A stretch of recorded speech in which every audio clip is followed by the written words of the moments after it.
आप सभी का हमारी इस खास चर्चा में आपके साथ मैं हूं ऐश्वर्या। लव जिहाद, आज हम कह सकते हैं कि नाम तो आपने सुना ही होगा। लव जिहाद एक ऐसा विषय जिस पर अब राज्य सरकार कानून लाने की तैयारी में है। हालांकि ये बात अलग है कि राज्य सरकार और हाई कोर्ट इस मामले पर अपनी अलग अलग राय रखते हैं, मगर मसौदा तैयार हो चुका है और यही हमारा आज का चर्चा का विषय भी है। लव जिहाद, आगे अध्यादेश कब बनेगा कानून।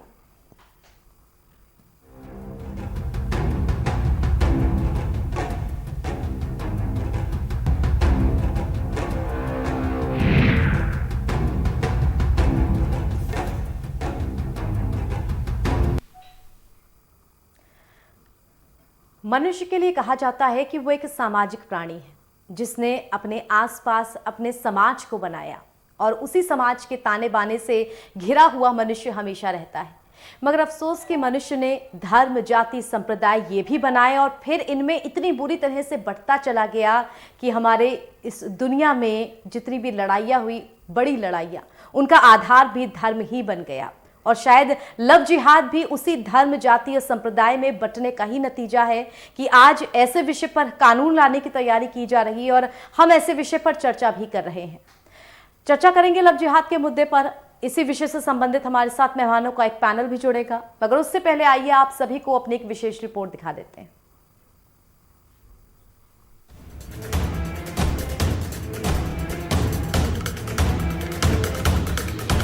उत्तर प्रदेश में लव जिहाद और धर्मांतरण की घटनाओं पर लगाम कसने के लिए मुख्यमंत्री योगी आदित्यनाथ ने बड़ा सख्त कदम उठाया है। मंगलवार को मुख्यमंत्री योगी आदित्यनाथ की अध्यक्षता में हुई कैबिनेट की बैठक में उत्तर प्रदेश विवि विरुद्ध धर्म सपरिवर्तन प्रतिषेध अध्यादेश 2020 को मंजूरी दे दी गई है। इस कानून के लागू होने के बाद छल कपट व जबरन धर्मांतरण के मामलों में 1 से 10 वर्ष तक की सजा हो सकती है। खासकर किसी नाबालिग लड़की या अनुसूचित जाति जनजाति की महिला का छल से या जबरन धर्मांतरण कराने के मामले में दोषी को 3 से 10 वर्ष तक की सजा भुगतनी होगी। बता दें कि उत्तर प्रदेश सरकार ने ऐलान किया था कि लव जिहाद पर नया कानून बनेगा ताकि लालच, दबाव, धमकी या झांसा देकर शादी की घटनाओं को रोका जा सके। अध्यादेश के तहत ऐसे विवाह के लिए जिसमें धर्म परिवर्तन होना हो, डीएम से अनुमति लेनी होगी। इसके लिए जिला मजिस्ट्रेट को 2 माह पूर्व में सूचना देनी होगी। इसका उल्लंघन करने पर 6 माह से 3 वर्ष तक की सजा का प्रावधान किया गया है। साथ ही जुर्माना 10,000 रुपए से कम नहीं होगा। स्पेशल डेस्क के न्यूज इंडिया।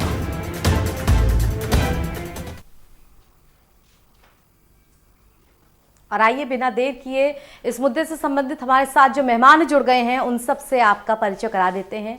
बीजेपी की तरफ से हमारे साथ अनीता अग्रवाल जी जुड़ी हुई हैं। अनीता जी, बहुत बहुत स्वागत है आपका हमारी इस चर्चा में।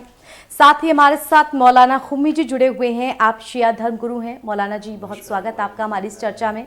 हमारे साथ दिनेश पांडे जी जुड़ गए हैं, अधिवक्ता है, कानूनी पहलुओं को समझने की कोशिश करेंगे उनसे। दिनेश जी, बहुत बहुत स्वागत है आपका। अनीता जी, अपनी चर्चा की शुरुआत आपके साथ में करना चाहूंगी। सरकार की तरफ से कहा जा रहा था कि लव जिहाद को लेकर के सख्ती से कदम उठाए जाएंगे, कानून लाया जाएगा। ऐसे में तैयारी पूरी हो चुकी है, मसौदा तैयार हो चुका है, अध्यादेश लाया जा चुका है। एक बड़ा सवाल जो यहाँ पर बनता है, हालांकि 2 सवाल बनते हैं कि ये कानून लाना, कितनी ज्यादा जरूरत है इस कानून को लाने की, और दूसरी बात एक ये कि कानून अगर हम बनाएंगे तो उस कानून को इम्प्लीमेंट कितनी सही तरीके से कर पाएंगे, क्योंकि कानून बहुत सारे मुद्दों पर बहुत सारे कानून हैं, लेकिन इसके बावजूद भी आज अगर हम देखते हैं उदाहरण के तौर पे कितने सारे केसेस कोर्ट में पेंडिंग रहते हैं। अगर फैमिली कोर्ट की बात करें, डिवोर्स केसेस की बात करें तो वो पेंडिंग रहते हैं। कहने का मतलब कानून वो लाया जाता है जो इंसान की सुविधा के लिए होता है, इंसान उससे अपनी परेशानियों से निजात पा सके। लेकिन कानून होने के बावजूद भी जब महिलाओं के खिलाफ अत्याचार, अपराध, बाकी अपराध समाज में नहीं रुक रहे हैं, ऐसे में लव जिहाद पर कानून कितना जरूरी लाना और इसका इंप्लीमेंटेशन कैसे हो पाएगा? कि कानून बहुत समय से सब चलते आ रहे हैं और कानून पूरे तरीके से पालन भी होते हैं और जो पालन नहीं होते उसके लिए सजा भी होती है। और जो मैं आपको लव जिहाद की जहां तक बात है, इसमें सबसे बड़ी बात है कि आप प्रेम विवाह करिए, कोई दिक्कत नहीं है जिसको, लेकिन अपनी आइडेंटिटी को छुपा कर आप किसी से धोखा देके उससे शादी करते हैं, बाद में उसको बताते हैं कि मैं इस धर्म से हूँ, उसके बाद जबरदस्ती उसका धर्म परिवर्तन कराते हैं, तो ये बहुत गलत है। और धर्म परिवर्तन ना करने पर उस पर जुल्म ढाया जाता है। तो एक तरह से देखा जाए जो रेप होते हैं ये भी एक उन्हीं की परिभाषा में आता है, जो अपने जबरदस्ती किसी से धर्म परिवर्तन कराना, ना मानने पर उसको मारना पीटना। तो ये चीजों को लेकर काफी समय से चर्चा चल रही थी कि आप जो शादी करें तो कम से कम आप प्रेम विवाह करिए, चाहे किसी भी धर्म में हो, ये हर धर्म के लिए, खाली हिंदू मुस्लिम वाली बात नहीं है, सभी धर्मों पे लागू होता है। कोई भी अगर धर्म परिवर्तन किसी को जबरदस्ती कराता है, और इसीलिए अध्यादेश लाया गया है। अध्यादेश लाने का मतलब केवल यही है कि सख्त कानून बनाया जाए, और फास्ट ट्रैक के कोर्टे हमारे योगी जी ने पहले ही बना दी, जिसमें फास्ट ट्रैक कोर्ट जल्दी जल्दी निर्णय हो ताकि उसकी सजा भी जल्दी हो। और सबसे बड़ी बात है ये जो अध्यादेश आया है, इसका तो मैं कहती हूँ सबको स्वागत करना चाहिए और कहना चाहिए अच्छा कानून आया है। जैसे आप देखिए निर्भया कांड का जब कानून आया था तो कांग्रेस की सरकार थी, हम विपक्ष में थे। महिलाओं के लिए पहले भी बहुत से कानून थे महिलाओं की सुरक्षा के लिए, लेकिन हमें निर्भया में नए कानून बनाने की आवश्यकता क्यों पड़ी? क्योंकि समाज की मांग थी, एक जरूरत थी। नाबालिग लड़कों के जो रेप करते हैं उनको भी सजा देने का उसमें था कि उसको भी सजा दी जाए, इसलिए एक समाज की मांग, आज भी एक समाज की के ऊपर भी एक कानून बनाया जाए। तो जब समाज की मांग होती है, धीरे धीरे जब कानून बनते रहते हैं, ऐसा तो नहीं बन जाते हैं, जैसी जैसी जरूरत होती है वैसे कानून बनते हैं, कानून का पालन होता है, कानून का पालन होने से कानून लोग मानते हैं। तो इसलिए इस कानून की भी आवश्यकता थी, इस कानून का अध्यादेश लाने की आवश्यकता थी, तो अध्यादेश को लाया गया है। देखिए हाईकोर्ट और सुप्रीम कोर्ट ने भी ये चीज कहा कि अगर कोई प्रेम विवाह करता है तो कोई किसी को प्रॉब्लम नहीं है, आपस में प्रेम है कर लिया, कोई दिक्कत नहीं है। लेकिन आप अपनी पहचान को छुपा के कि मैं अपना नाम रवि बता रहा हूँ, मैं अतीक, उसके बाद मैंने बाद में उसको कहा कि भाई मैं तो अतीक हूँ, तुम्हें अपना धर्म परिवर्तन करना पड़ेगा, नहीं धर्म परिवर्तन करोगी तो मारेंगे पीटेंगे या घर से निकाल देंगे, उसकी जिंदगी तबाह कर देंगे, ये चीजें गलत है। जो चीज गलत है उसके लिए कानून बनाया गया और ये सभी धर्मों के लिए ध्यान में रखते हुए ये कानून लाया जा रहा है। ठीक है, आपका कहना है कि इस कानून के साथ सबको सहमति होनी चाहिए। मैं मौलाना खुमी जी आपके पास आऊंगी, कितनी सहमति रखते हैं आप इस कानून के साथ जो लाया जा रहा है? देखिए ऐसा है कि कानून बनाने में कोई वो मुश्किल नहीं है, बनना चाहिए कानून, काम तो होगा, शादियां होंगी, ठीक है, अगर कानून बनता है तो कानून के तहत काम होगा। ये शादियां यानी कहने का मतलब ये है कि मोहब्बत पर कोई कानून नहीं बन सकता है। मोहब्बत जो है वो कोई किसी से कर सकता है, किसी धर्म का, किसी मजहब का, मगर ये ज़रूर है कि नाम बदल के शादी करना ये गलत है। और आप देखें कि हमारे मुल्क के अंदर ये जो हिंदुस्तान है, यहाँ हर तरह के हर मजहब के लोग रहते हैं और बहुत सी शादियाँ हुई हैं। आप देखें कि फारूक अब्दुल्ला की बेटी ने शादी मुसलमान थी, उसने डिप्टी चीफ मिनिस्टर के राजस्थान से की। तो ऐसे बहुत से हम वाक़यात बयान कर सकते हैं। कानून बनाने की जरूरत से बहुत से काम की जरूरत थी अपने यूपी के अंदर, इसके ऊपर जोर देना या इसी पे बहस करना मैं समझता हूँ अच्छी बात नहीं है। और अब कानून बन गया है तो पालन भी होगा, मगर मैं समझता हूँ वो काम रुक नहीं पाएगा जो आप चाहते हो। ठीक है, इसी के साथ मैं दिनेश जी आपके पास बढ़ती हूँ।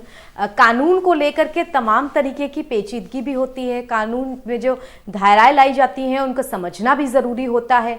और सबसे जो मेन मुद्दा, मैंने अपनी शुरुआत में कहा, कानून कई सारे मुद्दों के लिए कई सारे कानून हैं, मगर साफ तौर पे हम कह सकते हैं कि कोई भी कानून ऐसा नहीं है जिसके लिए बोला गया था फास्ट ट्रैक कोर्ट में केसेस चलेंगे। क्या केसेस कंप्लीट हुए? आज भी 8-8, 9-9 साल हो जाते हैं। जितने जो केसेस आप कहेंगे, डिवोर्स केसेस, फैमिली केसेस, लड़ाई झगड़े के केसेस, वो सब पेंडिंग पड़े रहते हैं।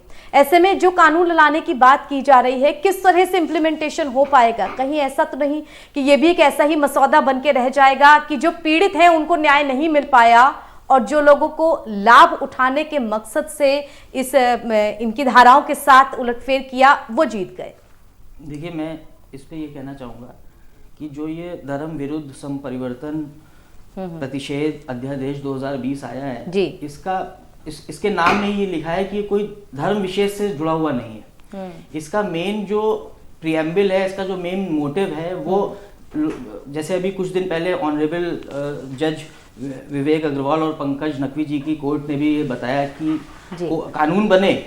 और जो जैसे बोला इन्होंने, हमारे मौलाना जी ने बोला कि प्रेम पर कोई बंदिश नहीं हो सकती, तो प्रेम पर बंदिश के लिए कानून नहीं है। ये है कि आप जो अपनी आइडेंटिटी छुपा कर किसी को मिसलीड करते हो, जिससे कि जो एक भावना है, एक प्रेम भावना, जिसको अगर आप कोई प्रेम विवाह या जो हम जिसे कहते हैं आर्टिकल 21 में, वो तो ऑलरेडी हमें उसके राइट्स हैं हमारे पास, उसको कोई भी उसका वायलेशन कोई भी नहीं कर सकता जी। लेकिन इस कानून का जो पर्पस है वो क्यों आया, इतने सालों से क्यों हुआ, उसका कारण ये है कि जैसे हम बहुत इसमें कई ऐसी धाराएं दी गई हैं जो किसी सिर्फ प्रेम विवाह से नहीं है। इसमें है कि आपका जो जिसे बोला जाए बेसिकली, जैसे बहुत सारी कास्ट हैं, शेड्यूल ट्राइब्स हैं, शेड्यूल कोई धर्म विशेष नहीं, हर धर्म से जुड़ी हुई, तो उसमें ये बोला गया है, उसमें अलग अलग धाराएं, अलग अलग जो प्रोविजंस है उसके अंतर्गत उन सबके राइट्स को सिक्योर किया गया है जी। अभी तक क्या होता है, जो इकोनॉमिकली पुअर क्लास है या जो जिसे कहते हैं डिप्राइव्ड क्लास है, जो सबर्बन एरियाज में रह रहे हैं, जहां पर हमारा अभी मशीनरी नहीं पहुंच पाई, जो कि 50 साल की चीजों को देखते हुए, तो हमेशा कुछ ना कुछ नए लॉज की रिक्वायरमेंट होती है as per the development of the society. और ये जो लॉ आया है हमारा, इस पे हमारा मेन जो, जैसे कि इसमें हमारे एक धारा जिसमें हमको बोला गया है फोर्सफुल कन्वर्जन। अब फोर्सफुल कन्वर्जन के इंटरप्रिटेशन में हम जाएंगे तो हम ये बोल सकते हैं कि ये किसी धर्म विशेष से नहीं है, ये हो सकता है किसी भी धर्म का व्यक्ति हो सकता है। तो जो फोर्सफुल कन्वर्जन है उसमें आप मिसलीड कर रहे हैं किसी को, अपनी आइडेंटिटी छुपा रहे हैं, या उसमें आपकी 1 से 5 साल का है, किसी आदमी को जरूरत है, पैसे की जरूरत है, आप उसके पास उस तक जा रहे हैं और उससे बोल रहे हैं कि भाई ठीक है मैं आपको 50,000 रुपए दूंगा, या आप किसी और उसको आप अप्रोच कर रहे हैं, उसको 50,000 लाख रुपए का देकर पूरे कन्वर्ट कर रहे हैं, आप कम्युनिटीज कन्वर्ट कर रहे हैं। तो ये सब चीजें भी तो हो क्या रहा है कि एक पर्टिकुलर या किसी एक धर्म विशेष के साथ एक तरह का ये अनइक्वालिटी हो रही है, इनइक्वालिटी हो रही है because of his social status और इकोनॉमिकल स्टेटस। तो to secure all these rights और उनकी इन सारी चीजों को जिसे कहते हैं सुरक्षित रखने के लिए इस कानून को बनाया गया है। जो फोर्सफुल मास कन्वर्जन्स होते हैं, मास कन्वर्जन में पूरे गांव को आप कन्वर्ट कर देते हो, आप इंडिविजुअल कन्वर्जन्स होते हैं जिसमें आप कहते हो कि हम आपकी शादी कराएंगे, या बहुत सारे पॉइंट्स होते हैं, हर तरह के पॉइंट्स हैं। तो उन सारी चीजों को लेके सिक्योर किया गया है। ये कहना कि किसी धर्म विशेष से रिलेटेड है, ये पॉलिटिकल, मैं उस पॉलिटिकल पॉइंट ऑफ व्यू में नहीं जाना चाहता हूँ। मैं अभी जैसे कई कोर्ट्स ने ऑब्जर्व किए हैं और डिवीजन बेंच की अभी इस अध्यादेश से 2 दिन पहले का जजमेंट है, तो उस जजमेंट में भी ये चीज बोली गई, और कभी भी स्टेट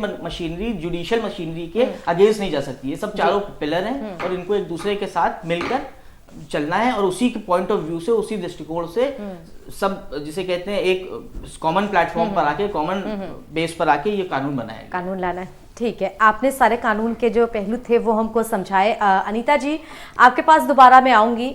लव जिहाद का कानून काफ़ी दिन से सरकार इस चीज़ के पीछे प्रयासरत थी। जाहिर सी बात है, केसेस भी काफ़ी ज़्यादा आ रहे थे। मेरठ से बहुत ज़्यादा केसेस हमने देखे थे, कानपुर से बहुत ज़्यादा केसेस देखे, जिसपे जो पीड़ित लड़की है वो खुद ही पुलिस के पास पहुंची या उसके परिवारजन पहुंचे इस बात को लेकर के कि पहचान छिपा करके शादी की गई या पहचान छिपा करके धन परिवर्तन करने की कोशिश की गई।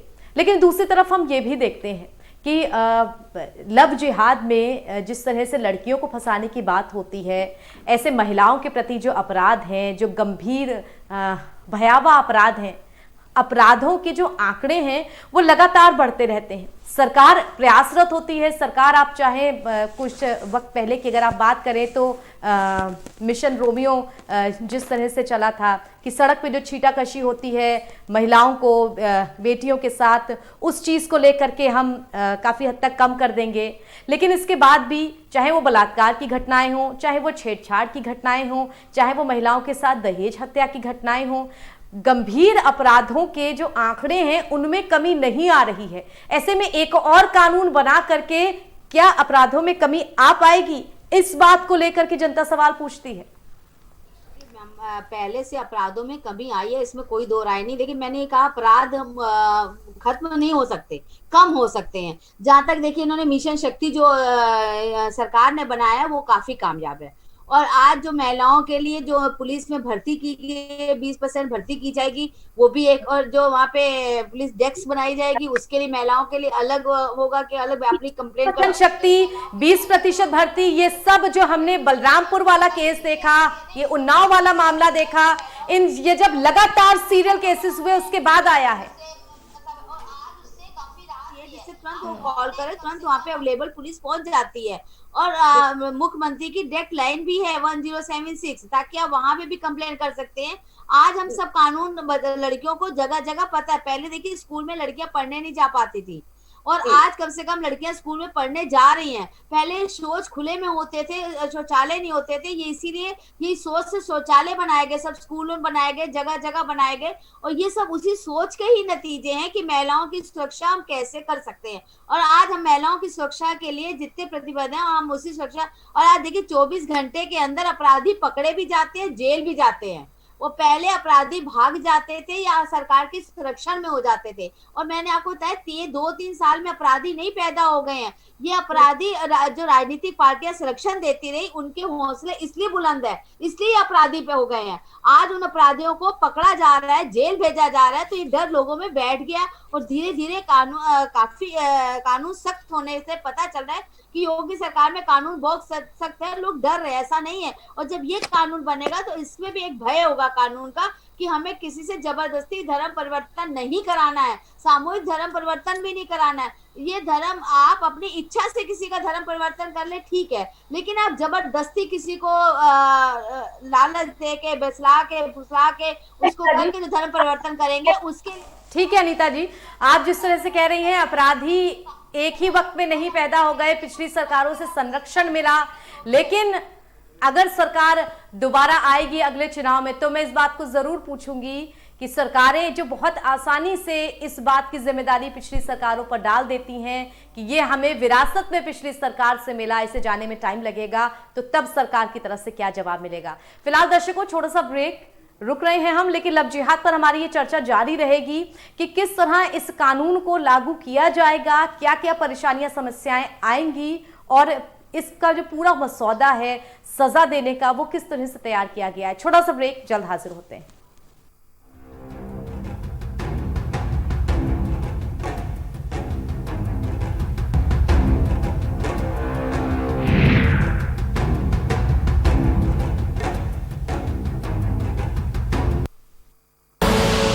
आप देख रहे हैं के न्यूज, खबरों का सारथी। खुदी को आजमाया है तो ये अंदाज आया है, खुदी को आजमाया है तो ये अंदाज आया है। तुम में भी मैं हूं, शुद्ध प्लस पान मसाला। GGS Education Group launches 20% discount on academic fee of courses MBA, BBA, BCA, BFSI and GM, D Pharma, B Pharma. Offers best infrastructure, best transport facility, best academic service and best placement service. Register today to avail 20% discount. Call 9971 496 497 or visit the campus Kanpur Lucknow Highway near Unnao. GGS Education Group.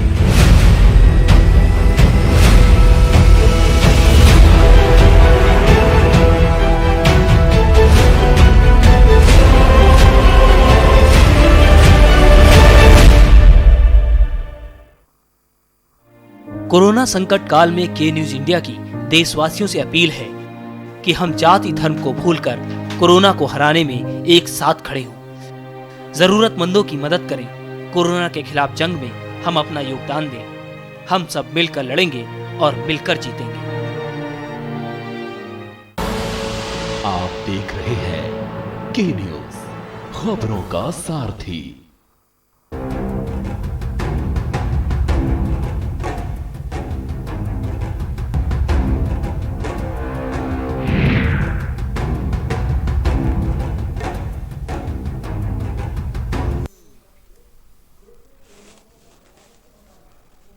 Break के बाद स्वागत है दर्शकों आपका हमारी इस खास चर्चा में। लव जिहाद अध्यादेश आ गया है, कानून जल्द बनेगा, चर्चा कर रहे हैं इसी मुद्दे पर।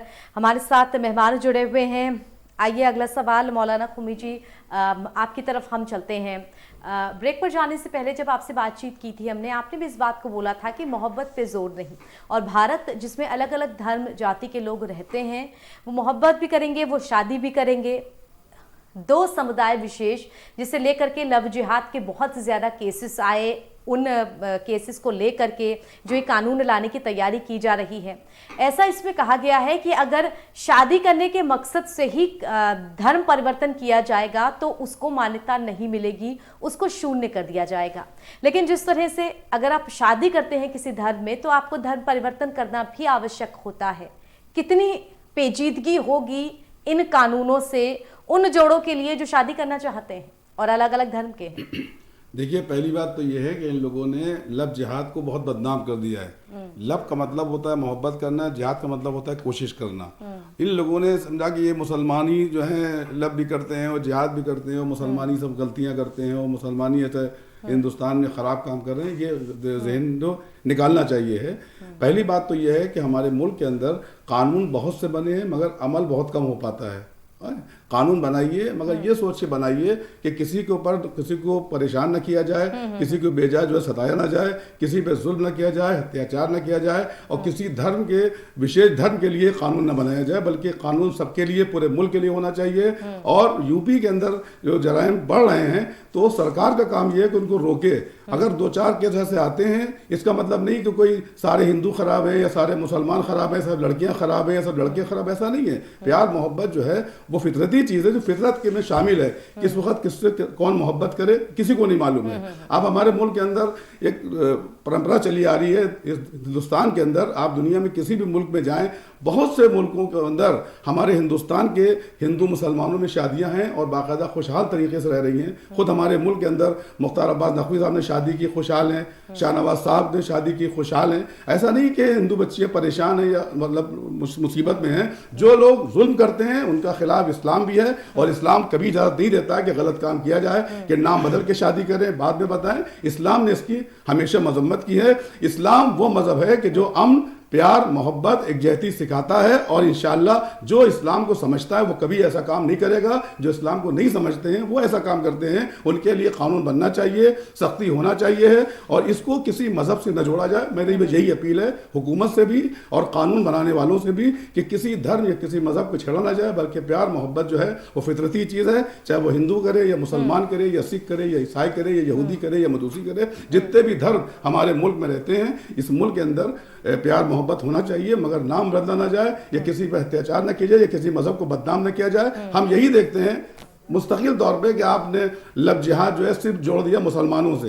हिंदू भी लव करते हैं, बहुत से हिंदू करते हैं, मुसलमान भी लव करते हैं। जिहाद का मतलब होता है कोशिश करना। हम भी कोशिश करते हैं, आप भी कोशिश करते हैं, मगर आप किसी मजहब को ना छेड़े, बल्कि कानून लाइए। हम इसका स्वागत बिल्कुल, किसी धर्म को छेड़ना मकसद नहीं है। मकसद उन लोगों को पकड़ना है जो झूठ बोल करके इस इरादे के साथ कि धर्म बदला जाएगा, या इस इरादे के साथ कि मैं इसको फंसाऊं, इसको अपना शिकार बनाऊं, उन लोगों को ढूंढना है। दिनेश जी, ये कानून जब बन जाएगा, फास्ट ट्रैक केसेस कोर्ट की हम बात करते हैं जिसमें केसेस फटाफट निपटाए जाते हैं। फास्ट ट्रैक केसेस की बात हमने तब भी की थी जब निर्भया वाला मामला सामने आया था कि जो बलात्कार के मामले हैं, जो ऐसे पेचीदा मामले हैं, उनको जल्द से जल्द निपटाया जाए। लेकिन हाल क्या है ये आप भी देख रहे हैं, हम भी देख रहे हैं। ऐसे में लव जिहाद का कानून भी लाया जा रहा है। अभी इसको लेकर के काफ़ी माहौल गर्म है, क्योंकि हाल फिलहाल में ही इसकी बातचीत चली है। हाल फिलहाल में कई सारे केसेस हुए हैं। लेकिन जब कानून बन जाएगा, लगता है आपको फास्ट ट्रैक केसेस इतनी जल्दी निपटाए जा सकेंगे? और एक और बात मैं रखकर बात अपनी खत्म करूंगी कि चाहते सब यही है कि जो बस गुनाहगार हो उसको सजा मिले और जो बेगुनाह हो उसको सजा बिल्कुल ना मिले। ये चीज कैसे हो पाएगी? देखिए, पहले तो मैं ये बताना चाहूँगा कि इस लॉ के अंतर्गत जिस स्पेसिफिक कानून पर हम बैठे हुए हैं, जिसके रिगार्डिंग, उसमें हमें इस चीज़ को समझना होगा कि किसी विवाह को करने के लिए धर्म परिवर्तन को निषेध या उसको नहीं मना किया गया है। उसके लिए एक प्राविधान डाला गया है कि अगर आप उसमें किसी से शादी करने जा रहे हैं तो 2 महीने पहले आप डिस्ट्रिक्ट मजिस्ट्रेट से उसकी परमिशन लेंगे। तो जिसमें कि अगर कोई फेक आइडेंटिटी या कुछ मैनिपुलेशन कर रहा है अपनी आइडेंटिटी के साथ, तो वो चीज़ें सामने आ जाए इन्वेस्टिगेशन में, 2 महीने का स्टेट मशीनरी को टाइम मिलेगा उस चीज़ को समझने का। और वैसे भी पहले से भी हमारा जो कोर्ट मैरिज है उसके अंतर्गत जो यही प्राविधान है कि अगर लड़की चाहे तो वो अपना रिलीजन सस्टेन करके रखे। इस लॉ की जरूरत इसलिए हुई, हमें ये समझना होगा कि देखिए पहले तो जो क्वेश्चन है कि जो क्राइम है, crime is not related to law. Law is being developed by the courts and by the executives, keeping in mind that they are the conscious keeper of the society. तो वो जो conscious keeper of the society होने के लिए उनको society के सारे तबकों को, वर्गों को, जैसे उनके राइट्स को सिक्योर करते हुए चलना है। तो वो जो राइट्स को सिक्योर करते हुए उनको चलना है, उसमें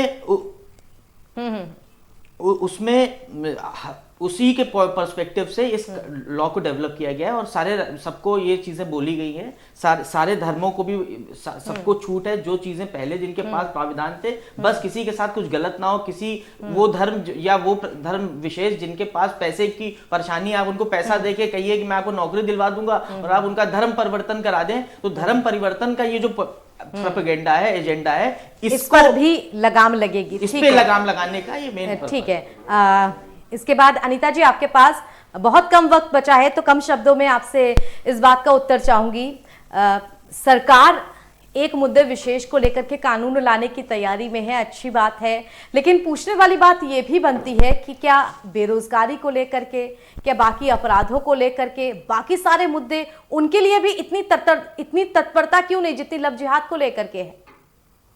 ये जो है सभी धर्मों के पे लागू होगा, एक धर्म पे लागू नहीं है, ये सारे धर्मों के लिए है, चाहे वो हिंदू हो, चाहे मुस्लिम हो, चाहे सिख हो, चाहे क्रिश्चियन हो, ये सभी धर्मों पे लागू होगा। और जहां तक रही बेरोजगारी की बात, जहां तक आपने दूसरी, उसके लिए भी रोजगार, सब रोजगार, हमने आत्मनिर्भर उत्तर प्रदेश बनाने के लिए कई रोजगार दिए जा रहे हैं और लोग रोजगार कर रहे हैं। और नौकरियां भी, हमारी सरकारी नौकरियां भी खुल गई हैं, सरकारी नौकरियों में भी लोग जा रहे हैं। ऐसा नहीं है कि हमने बेरोजगारी को बढ़ा, हमने बेरोजगारी को काफी कम किया है। हम आत्मनिर्भर